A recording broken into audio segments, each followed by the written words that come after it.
État des lieux et avancement du processus électoral en République démocratique du Congo, le Premier ministre Bruno Tshibala s'est entretenu ce jeudi avec les membres du bureau de la CENI. La délégation de la centrale électorale, conduite par son vice-président Norbert Bassengezi, a annoncé au Premier ministre le chiffre de 23 700 000 d'électeurs enregistrés dans le fichier électoral avant de saluer le début des opérations d'enrôlement déjà effectives dans 13 autres provinces, dont la province de Kinshasa, qui connaîtra son premier électeur ce dimanche 28 mai à 7 h. La situation sécuritaire sur le lieu des opérations d'enrôlement préoccupe au plus haut point le Premier ministre. Il a promis son implication telle qu'annoncée dans son discours programme. Concernant le budget de l'ensemble du processus électoral, Bruno Tshibala a rassuré à la centrale électorale son souci de voir se tenir en République démocratique du Congo les élections crédibles et apaisées et la possibilité de réduire le budget de l'organisation des élections de manière à permettre sa tenue effective conformément à l'accord de la Saint-Sylvestre. Nous venons d'être reçus par son Excellence Monsieur le Premier ministre pour lui faire l'état de lieu de l'avancement du processus électoral. Le Premier ministre a félicité la Commission électorale nationale indépendante parce qu'hier nous avons atteint 23 800 000 enrôlés. C'est beaucoup parce qu'en 2006, nous sommes allés aux élections avec 25 700 000 enrôlés.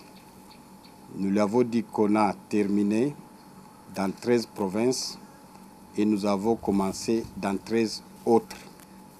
Kinshasa, c'est dimanche, le 28 mai, à 7 h que nous allons commencer lui-même. Comme chef du gouvernement, il devrait être informé pour que nous prenions toutes les dispositions conséquentes. Nous lui avons présenté la situation au niveau sécuritaire. Nous avons déploré ce qui se passe au Kasaï central, dans les territoires de Luilo et Kamij. Il nous a rassuré que c'est préoccupant pour lui-même à haut niveau et que la sécurité va bientôt revenir.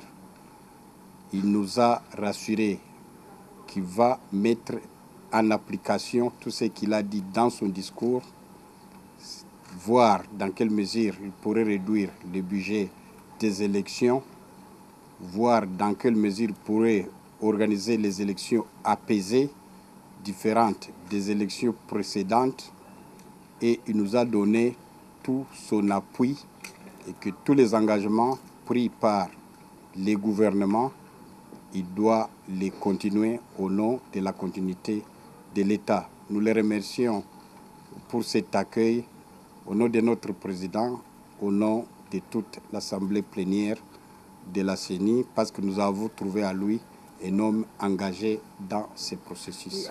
Moi-même, j'ai déjà fait 2 voyages au Kasaï. D'abord Kasaï oriental, puis Kasaï central. Nous voudrions dire que les défis sont devant nous et les solutions doivent être trouvées. À un certain moment, on disait qu'il n'y aura pas enrôlement au Kivu. Le Nord Kivu a plus de 4 millions d'enrôlés, le Sud Kivu a plus de 2 600 000 enrôlés, le Maniema a plus de 1 100 000 enrôlés, l'Ituri a plus de 2 millions d'enrôlés. Je pense que ce qui est arrivé là-bas, si les notables se rencontraient, si les gens se rencontraient, ils vont mettre les couteaux dans les fourreaux et la paix va revenir. Nous avons perdu à Dekessé, notre chef d'antenne. Nous avons perdu beaucoup de matériel à Luebo.